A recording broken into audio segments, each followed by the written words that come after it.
Dia bilang kamu cuma teman, tapi benarkah itu kenyataannya? Cinta seringkali bersembunyi di balik kata-kata sederhana, bahkan di balik kalimat kita cuma teman. Namun, hati tidak pernah bisa sepenuhnya berbohong.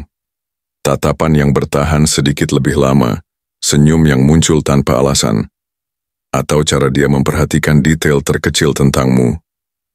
Semua itu adalah bahasa cinta yang tidak diucapkan. Di video ini kita akan membongkar 10 tanda rahasia yang membuktikan kalau dia sebenarnya sudah jatuh hati padamu, tanda-tanda yang mungkin bahkan dia sendiri tidak sadari. Setiap tanda akan kita kupas tuntas, mulai dari bahasa tubuh yang tak bisa disembunyikan, perhatian kecil yang terasa istimewa, bagaimana dia ada untukmu, bahkan tanpa kamu minta, perubahan emosi ketika ada atau tidak ada kamu, dan tanda emosional yang sulit dijelaskan dengan logika. Persiapkan dirimu, karena setelah menonton video ini, kamu mungkin akan menyadari sesuatu yang mengubah cara pandangmu terhadap hubungan kalian. Apa yang selama ini kamu kira biasa saja, mungkin sebenarnya adalah sinyal cinta yang kuat. Bayangkan, selama ini kamu mungkin merasa dia hanya baik, ramah, atau perhatian sebagai teman. Tapi, bagaimana kalau sebenarnya dia sedang berjuang melawan perasaan yang semakin dalam setiap harinya? Bagaimana kalau semua senyum, perhatian, dan pesan singkat di tengah malam itu adalah bentuk cintanya yang diam-diam? Tonton sampai akhir, karena tanda ke-10 adalah yang paling jarang orang sadari, namun paling kuat membuktikan kalau hatinya sudah sepenuhnya tertuju padamu. Siapa tahu, setelah ini, kamu akan melihat bahwa kalian selama ini tidak hanya sekadar teman. Jangan biarkan tanda-tanda ini lewat begitu saja. Perasaan yang tidak diungkapkan kadang bisa memudar, tapi kadang juga bisa jadi awal dari cerita cinta terindah dalam hidupmu. Dukung channel ini, like untuk video ini, komen pengalamanmu, dan subscribe supaya kamu tidak ketinggalan kisah-kisah cinta, rahasia hubungan, dan tips yang bisa mengubah cara pandangmu tentang hati dan perasaan. Sekarang kita simak video ini bersama-sama. Pertama, loyalitas bawah sadar. Bila seseorang sungguh peduli pada Anda, kesetiaannya tidak akan ditunjukkan lewat kembang api atau janji-janji besar. Ia bergerak diam-diam di bawah permukaan, terungkap bukan melalui kata-kata, melainkan melalui tindakan-tindakan kecil yang konsisten. Kesetiaan jika nyata, seringkali berada di alam bawah sadar.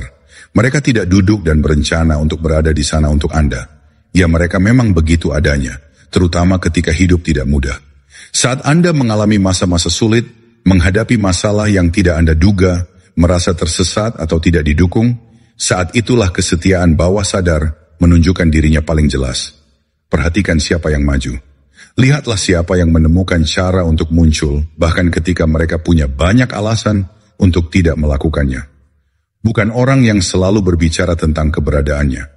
Dialah yang akan diam-diam mengatur ulang kehidupan Anda, sedikit saja, untuk memastikan Anda tidak sendirian saat Anda membutuhkan seseorang. Mungkin mereka membatalkan sesuatu yang mereka nanti-nantikan tanpa menyebutkannya. Mungkin mereka menawarkan waktunya kepada Anda tanpa Anda minta, bersikap seolah itu bukan masalah besar, karena bagi mereka berada di sana untuk Anda terasa alami, tidak dipaksakan. Mereka tidak berharap mengucapkan terima kasih, dan mereka tidak menyiarkan pengorbanan mereka. Mereka meremehkan usaha mereka sendiri, karena kesetiaan mereka bukan untuk pamer. Itu sudah tertanam dalam perasaan mereka terhadap Anda. Hal yang paling hebat tentang kesetiaan bawah sadar adalah bahwa ia muncul secara konsisten, tidak hanya sekali. Seiring berjalannya waktu, hal itu menciptakan pola yang mustahil diabaikan. Mereka hadir begitu saja melalui tekanan, melalui kesunyian, melalui bagian-bagian kehidupan yang berantakan. Mereka diam-diam dan mantap memilih Anda. Kesetiaan sejati tersembunyi bukan karena ia lemah, melainkan karena ia sangat nyata. Itu tidak didorong oleh kebutuhan akan pengakuan atau pujian. Itu didorong oleh hubungan emosional, tipe yang perjuangan Anda menjadi perhatian mereka, di mana kebahagiaan Anda menjadi sesuatu yang mereka lindungi secara diam-diam. Ketika Anda melihat seseorang secara konsisten, mencari cara untuk mendukung Anda, ketika mereka meremehkan tindakan mereka, jika mereka tampaknya muncul secara tidak sengaja berulang kali, jangan mengabaikannya. Apa yang Anda lihat bukanlah kebaikan yang acak. Itu adalah hati yang sudah terikat dengan hati Anda yang bekerja di belakang layar, berharap Anda akan merasakannya. Bahkan jika mereka terlalu takut untuk mengatakannya dengan lantang. Kesetiaan bawah sadar merupakan salah satu bentuk keterikatan emosional nyata yang paling langka. Dan jika Anda menyadarinya sejak dini, itu akan mengubah cara Anda memandang setiap hubungan dalam hidup Anda. Kedua, inkonsistensi emosional. Banyak pria salah memahami ketidakkonsistenan emosional.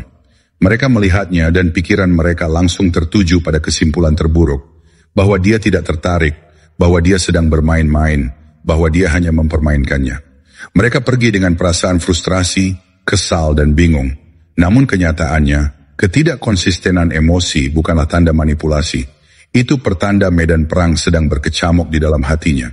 Itu adalah perang diam-diam antara keinginannya untuk membuka dirinya kepada Anda dan ketakutannya yang mendalam tentang apa yang dapat dikorbankan oleh kerentanan itu. Jika Anda memperhatikan, Anda akan melihatnya. Dalam satu momen, dia hangat, penuh tawa, hadir sepenuhnya, matanya berbinar melihat kehadiran Anda, bahasa tubuhnya terbuka, ramah. Pada saat itu hatinya menang. Dia membiarkan dirinya bersandar pada Anda. Dia melonggarkan kewaspadaannya sedikit saja untuk merasakan koneksi yang menariknya ke arah Anda seperti gravitasi. Namun kemudian, tiba-tiba tembok itu terbanting kembali. Dia menjadi jauh, dingin, dan terganggu. Dia bersikap seolah-olah semua itu tidak penting. Ini tidak acak. Bukan karena dia berubah pikiran atau kehilangan minat. Itu ketakutan. Ketakutan yang begitu dalam hingga membajak perilakunya sebelum dia bisa menghentikannya. Takut untuk terbongkar, takut terlalu peduli namun tidak dipedulikan balik. Takut mempercayai seseorang hanya untuk dikecewakan lagi. Pikirannya dibanjiri keraguan dan kenangan lama, memperingatkannya untuk mundur, melindungi dirinya sendiri, dan tidak mempertaruhkan segalanya pada sesuatu yang terasa sangat nyata dan menakutkan. Dorongan dan tarikan yang Anda alami bersamanya bukanlah bukti dia tidak peduli.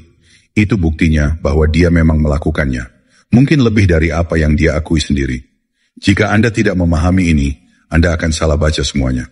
Anda akan mengira dia mempermainkan Anda, padahal sebenarnya dia berjuang lebih keras daripada yang dapat Anda bayangkan. Setiap kali dia mendekat lalu menjauh, dia mengungkapkan betapa dia ingin sekali terhubung dan betapa takutnya dia terhadap rasa sakit yang mungkin timbul jika dia mempercayai orang yang salah lagi. Ketidakkonsistenan emosional yang nyata adalah tanda pergumulan emosional yang mendalam. Seorang wanita yang tidak punya perasaan apapun terhadap Anda akan tetap bersikap tenang, menjaga jarak, dan tidak terpengaruh. Seorang wanita yang hatinya sedang berperang dengan pikirannya, memperlihatkan kilatan kasih sayang yang tulus, dan kemudian menariknya kembali karena takut. Jika Anda pintar, Anda akan membaca situasi sebagaimana adanya. Bukan penolakan, tetapi teriakan terpendam meminta keselamatan. Dia bertanya tanpa kata-kata, "Bisakah aku mempercayai hatiku? Apakah kau akan melindungi apa yang terlalu takut untuk kuberikan sepenuhnya?" Ketidakkonsistenan emosional ketika Anda tahu bagaimana melihatnya bukanlah peringatan untuk melarikan diri. Itu adalah undangan untuk mengerti, untuk bersabar, dan untuk membuktikan, bukan melalui janji, tetapi melalui kehadiran bahwa Anda adalah pria yang tidak perlu dia takuti. Ketiga, reaktivitas emosional. Salah satu tanda paling jelas bahwa seseorang peduli lebih dalam daripada yang mereka akui adalah seberapa reaktifnya mereka terhadap Anda. Ketika perasaan menjadi dalam, emosi tidak tetap tenang dan penuh perhitungan. Mereka meledak, seringkali bertentangan dengan keinginan mereka sendiri. Jika seseorang merasa netral terhadap Anda, mereka tidak akan bereaksi keras terhadap apapun yang Anda lakukan. Anda dapat berbicara dengan orang lain, menjauh untuk sementara waktu, menjadi jauh, atau bahkan mengabaikan mereka sama sekali, dan mereka hampir tidak akan berkedip. Air emosi mereka akan tetap tenang karena tidak ada yang menarik mereka di dalam. Tetapi ketika hati seseorang benar-benar terlibat, bahkan perubahan terkecil dalam perhatian Anda akan memukul mereka seperti pukulan yang tidak mereka duga. Tiba-tiba, Anda menyadari kejengkelan terlihat di wajah mereka ketika Anda tertawa terlalu banyak dengan orang lain. Anda merasakan ketegangan saat menyebut nama orang lain terlalu sering. Anda menangkap tanda-tanda kecemburuan yang halus ketika Anda tidak tersedia seperti dulu. Ini bukan kebetulan. Mereka adalah bukti investasi emosional yang nyata. Hal paling penting untuk dipahami adalah ini. Reaksi ini tidak disengaja. Mereka tidak diproduksi. Seseorang yang takut mengungkapkan seberapa besar kepeduliannya akan berusaha bersikap tenang, bersikap acuh tak acuh, berpura-pura tidak ada yang penting. Namun emosi lebih cepat daripada logika. Mereka muncul sebelum pengendalian diri dapat menghentikan mereka. Itulah sebabnya mengapa reaktivitas emosional begitu kuat untuk ditonton. Tidak dipoles, tidak direncanakan, tidak sempurna. Itu nyata dan hampir mustahil dipalsukan. Kemarahan yang meledak-ledak, komentar sarkastis yang agak menyakitkan, nada dingin setelah melihat Anda memberi perhatian di tempat lain. Ini adalah gejolak emosi yang menunjukkan betapa mereka berusaha keras menyembunyikan kedalaman perasaan mereka. Pahamilah bahwa reaktivitas emosional bukanlah tanda kelemahan atau ketidakdewasaan. Itu pertanda bahwa hati mereka terlibat pada tingkat yang membuat mereka takut. Mereka bahkan mungkin marah pada diri mereka sendiri karena bereaksi, frustrasi karena mereka tidak dapat mengendalikan badai emosi di dalam. Konflik batin ini seringkali menciptakan jarak yang lebih jauh saat mereka semakin menarik diri setelah menunjukkan kerentanan, putus asa untuk mendapatkan kembali kendali. Kebanyakan pria melewatkan hal ini sepenuhnya. Mereka melihat perubahan suasana hati, kecemburuan, kekesalan, dan mereka berasumsi itu drama atau rasa tidak hormat. Mereka pergi dan meninggalkan seorang wanita yang terlalu peduli untuk tetap tenang, tetapi tidak tahu bagaimana mengungkapkannya dengan aman. Keempat, mendengarkan dengan penuh perhatian. Dalam dunia yang diliputi kebisingan, mendengarkan dengan sungguh-sungguh telah menjadi hal yang langka. Kemanapun Anda memandang, orang-orang setengah hadir, terganggu oleh ponsel mereka, pikiran mereka, atau kebutuhan mereka sendiri untuk berbicara. Itulah sebabnya ketika seseorang sungguh-sungguh mendengarkan, benar-benar mendengarkan, itu adalah salah satu tanda terkuat dari ikatan emosional yang nyata. Saat hati seseorang terlibat, perhatiannya beralih dengan cara yang tidak dapat dipalsukan. Mereka tidak hanya mendengar kata-kata yang Anda ucapkan, mereka sepenuhnya selaras dengan Anda. Perhatikan baik-baik. Ketika Anda berbicara, apakah dia menyingkirkan hal-hal yang mengganggu? Apakah dia memfokuskan tubuhnya ke arah Anda? Apakah tatapannya tertuju sepenuhnya pada Anda tanpa berkeliaran? Cinta sejati mendengarkan dengan cara yang berbeda. Ia tidak hanya mendengarkan informasi, tetapi juga emosi. Ia mendengarkan yang tersirat, menangkap perubahan dalam suara Anda, keraguan halus, makna tersembunyi, yang bahkan Anda tidak sadari telah Anda ungkapkan. Seorang wanita yang benar-benar peduli akan memperhatikan hal-hal yang diabaikan orang lain. Dia akan menyadari penurunan nada bicara Anda saat Anda berbicara tentang sesuatu yang menyakitkan. Dia akan menangkap sekilas rasa frustrasi yang Anda coba sembunyikan ketika Anda menyebutkan suatu masalah yang Anda hadapi. Dia akan merasakan saat Anda memikul beban yang tidak Anda ucapkan dengan lantang. Telinganya tidak hanya mendengarkan kata-kata Anda. Mereka selaras dengan Anda. Dan dia tidak perlu mengumumkannya atau memamerkannya. Anda akan merasakannya dari cara dia bereaksi, dari cara dia mengajukan pertanyaan yang menunjukkan dia memperhatikan, dan dari cara tanggapannya memperjelas bahwa dia ada di sana bersama Anda, tidak memikirkan dirinya sendiri atau menunggu gilirannya untuk berbicara. Perhatian semacam ini merupakan bentuk keintiman emosional yang langka. Kebanyakan pria sama sekali tidak menyadarinya, karena mereka terlatih untuk hanya mencari sinyal-sinyal besar dan jelas. Mereka mengejar gerakan besar, pernyataan keras, pengakuan dramatis, dan dalam melakukannya, mereka mengabaikan bentuk kepedulian paling murni yang ada. Seseorang yang dengan tenang dan sepenuhnya menyampaikan pikirannya kepada Anda saat Anda berbicara. Perhatian adalah bahasa cinta. Itu adalah salah satu cara terkuat seorang wanita mengatakan, "Kamu penting bagiku," tanpa harus mengucapkan kata-kata itu. Jika Anda melihat seseorang mendengarkan Anda seperti ini, secara konsisten, tenang, dan mendalam, pahamilah apa yang sebenarnya terjadi. Pikirannya telah memutuskan bahwa Anda penting. Hatinya telah menginvestasikan energi untuk memahami Anda, bukan sekadar menoleransi Anda. Dan di dunia di mana semua orang hanya mendengarkan setengah-setengah, perhatian sepenuh hati ini bukanlah sesuatu yang acak. Itu langka, itu sakral. Jika Anda tidak mengenalinya dan menghormatinya, Anda akan kehilangan sesuatu yang kebanyakan pria tidak akan pernah mendapat kesempatan untuk mengalaminya. Jadi, bukalah mata Anda, perhatikan bagaimana dia mendengarkan. Dan ketika Anda melihatnya, ketika Anda benar-benar merasakan kedalaman perhatian yang langka itu, pahamilah bahwa itu bukan suatu kebetulan. Itu adalah suara hati yang diam yang telah memilih Anda. Kelima, mengingat detail-detail kecil tentang seseorang. Ini bukan sekadar kebetulan. Ini adalah cermin dari prioritas emosional yang sering luput kita sadari. Pikiran kita dibanjiri ribuan informasi setiap hari, namun hanya sedikit yang melekat. Menurut prinsip dasar psikologi kognitif, terutama dalam teori depth of processing, memori jangka panjang tidak bekerja secara acak. Ia selektif, menyaring dan menyimpan informasi berdasarkan makna emosional dan relevansinya terhadap diri kita. Hal-hal yang tidak menyentuh kita, yang tidak menimbulkan resonansi emosional, akan segera terlupakan. Tapi sebaliknya, detail kecil yang penuh makna emosional bertahan, seperti biji yang tumbuh di tanah kesadaran kita. Dalam stoikisme, Epictetus mengajarkan bahwa kita bukan terganggu oleh apa yang terjadi, tetapi oleh pandangan kita tentang apa yang terjadi. Dengan kata lain, perhatian dan ingatan kita diarahkan bukan oleh fakta itu sendiri, melainkan oleh nilai yang kita berikan pada fakta itu. Maka ketika seseorang mengingat hal-hal kecil tentang Anda, pesanan kopi favorit, nama hewan peliharaan masa kecil, cerita lucu yang Anda sampaikan dengan setengah tertawa, itu berarti Anda telah menjadi bagian penting dari peta emosional mereka. Mereka tidak sedang berusaha menghafal Anda seperti menghafal daftar belanja. Tidak. Pikiran mereka secara alami melekat pada fragmen-fragmen diri Anda karena kepedulian membuat mengingat menjadi otomatis. Neurologi modern pun mengonfirmasi hal ini. Sistem limbik, pusat emosi otak kita, sangat berpengaruh dalam pembentukan memori jangka panjang.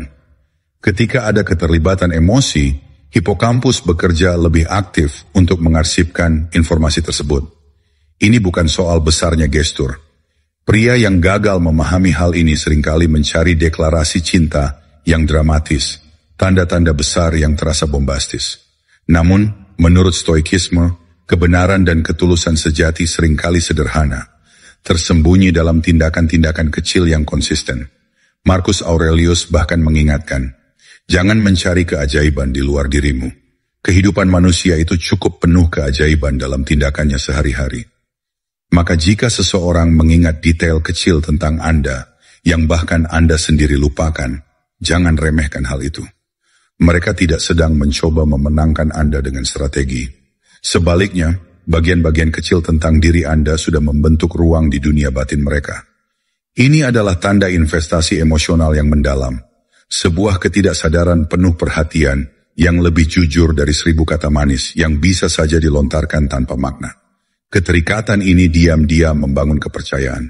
Setiap kali mereka mengingat sesuatu yang kecil namun spesifik, mereka mengukuhkan bahwa kata-kata Anda, cerita Anda, bahkan momen remeh Anda tidak sekadar lewat di hadapan mereka. Mereka dihargai, dilindungi, dan ditempatkan dalam jalinan kenangan yang hidup. Ini menciptakan rasa aman, karena dalam dunia penuh gangguan ini, perhatian yang selektif adalah bentuk cinta yang paling autentik. Jika Anda memperhatikan ini, Anda tidak lagi harus bertanya-tanya bagaimana perasaan mereka. Anda akan tahu dari cara mereka mengingat momen-momen yang bahkan Anda sendiri anggap sepele. Anda akan merasakannya dari bagaimana mereka membawa serpihan kehidupan Anda berdampingan dengan kehidupan mereka sendiri. Seolah-olah kehadiran Anda sudah menjadi bagian alami dari perjalanan mereka. Dalam dunia yang dipenuhi kebisingan, ketergesaan, dan keegoisan, seseorang yang masih mengingat hal-hal kecil tentang Anda menunjukkan sesuatu yang luar biasa langka. Hati mereka telah menemukan sesuatu yang layak untuk disimpan, dan Anda adalah bagian dari itu, dengan kesadaran atau tanpa kesadaran mereka. Keenam, mencari kedekatan. Ini adalah tanda keterikatan emosional yang jauh lebih dalam daripada sekadar kata-kata atau tindakan sopan di permukaan. Jarak mengungkap kebenaran emosional lebih cepat daripada kedekatan itu sendiri. Saat berdampingan, manusia bisa menyembunyikan perasaannya di balik senyuman atau sikap ramah. Tetapi ketika jarak memisahkan dua jiwa, insting yang berbicara. Perasaan yang asli muncul dari kegelisahan, kerinduan, dan dorongan untuk memperpendek jarak itu kembali. Dalam psikologi, fenomena ini dikenal sebagai attachment behavior, dijelaskan oleh John Bowlby dalam teorinya tentang attachment. Menurut Bowlby, makhluk hidup, termasuk manusia, secara alami mengembangkan perilaku untuk mempertahankan kedekatan dengan individu yang mereka anggap sebagai attachment figure, sumber rasa aman dan kenyamanan emosional. Ketika keterikatan itu kuat, ketidakhadiran orang tersebut memicu ketidaknyamanan emosional yang nyata, bukan sekadar perasaan sementara. Stoikisme, meskipun mengajarkan pengendalian emosi, juga memahami kekuatan hubungan manusia. Dalam Meditations, Marcus Aurelius mengingatkan bahwa manusia adalah makhluk sosial secara alami. Manusia diciptakan untuk saling membantu satu sama lain.